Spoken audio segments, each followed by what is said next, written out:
Муслим ибн Саад деген улуу зат бар болчу. Ошол улуу зат Багдадта жашаган болчу. Анын жээни ажылыкка кетип аткан учурда ошол жээнине колуна туугандар 1,5 миллион сом карматат. 1,5 миллион сом карматат. Сом кайдан дейсиңер? Мен отуруп алып чыгардым. 10.000 дирхам колуна карматат. Баягы жээнин колуна ажылык кетип атпайбы? 10.000 дирхам карматат дагы.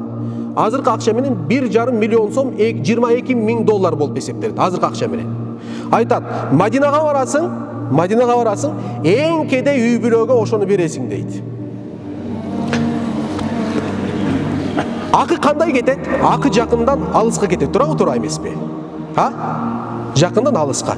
Демек, ошол киши жакындагылардан маселе калбай калды. Баарына жардам берди, тууганына жардам берди, айылы толугу менен жардам берди, кыштагына жардам берди дагы.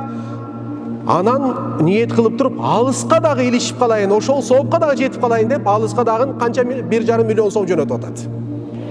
Бул эме деген сөз? Мусулман бай болуш керек. Бай. Кедейлик шариатта жакшы каралбаган нерсе. Кедейлик жүрөктө болот, чөнтөктө эмес. Чөнтөгүң бай болот, жүрөгүң кедей болуш керек. Хакыйкый кедейлик пайгамбарыбыздын кедейлиги. Пайгамбар эч качан бирөөгө муктаж болгон эмес, буну билгилиңиздер. Сахабалардын улуулары Абу-Бакр Сиддик, Умар, Усман, Али. Али радиаллаху андан башка үчөө чириген бай болчу. Ошондуктан бул киши эмне кылдылар? 1,5 миллион сом жөнөтүп атат тияка. Анан келип туруп Мадинага тиги издейт. Кайсы жерде мындай кишилер барбы десе, ооба бар, тетиги үй бүлөгө барат дагы аял чыгат. Айтат, сиздерге 1,5 миллион сом паланча жөнөттү эле. Шарт кошту, эң кеде үй бүлөгө бересиң деген. Тиги айтат, сага шарт кошкон экен. Эң кеде үй бүлө, тияктан бизден дагы кедей бар. Ошого барып бериңиз деп айтат. Кошунага айтат.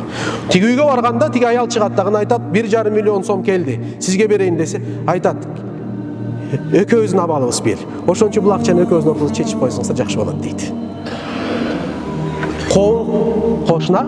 Кошунун камын жеп атат. Сага азыр 1,5 миллион эмес, сага азыр 1 миң сом келе турган болсо айтасың, кой, чөнтөгүмө салайын дагы, кошунаңга 500 бербейсиң. Бербейсиң деген сөз кээ бирөө тарынат экен.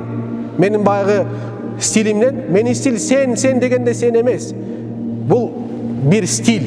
Түшүндүрүү стилдерден бирөөсү, тарынбагыла. Сен деген сөз, мен силерди бирөөңөр да тааныбайм, абалыңда да билбейм. Чудастарбы? Сен деген сөз сен эмес бул жерде.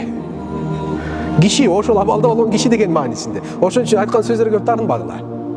Тарынат экен, копол айтат экен депчи устаз. Эми акыйкатты кантип айтайлы анан? Жумшартып айтайынбы же сүйдүрүп айтайынбы?